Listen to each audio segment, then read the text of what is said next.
So mga mima, kapag ang buhok mo right now is black, hindi po basta tinatalaban ng pangkulay. Kasi mga mima, yung black po ay dark na dark yun. So hindi basta-basta tatalab si pangkulay. So para mawala yung pagka-dark niya, kinakailangan gagamit muna tayo ng primer.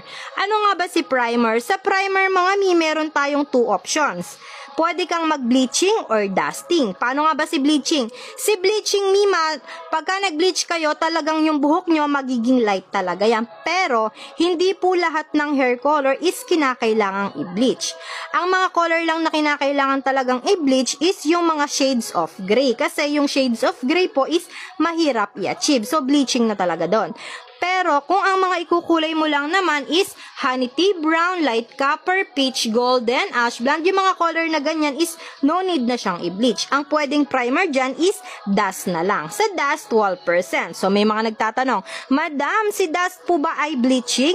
So, ang sagot dyan is no. Si dust po is hair color. Okay, tandaan nyo, si dust is hair color. So, magpa-primer muna. So, Madam, paano po ba kasing gamitin si dust? Nakakalito. So, ganito siya. Imimix nyo lang yung tatlo na yan. So, mix together. Kung paano kasi gamitin si dust at saka hair color, same process lang sila. Mix together. After mix, pwede nang ilagay sa buhok yan. Ibabad lang 40 minutes to 1 hour, then banlaw. Mga auntie ko, ulitin ko na tuyo ang buhok at hindi dapat nag-conditioner bago magkulay. Then, after nyong mag-dust, no, nabanlawan nyo na. Pag tuyo na, pwede na kayong magkulay. Or, pwede naman kinabukasan na po kayo magkulay. Pwede naman yun. Choice nyo yun, mga mi.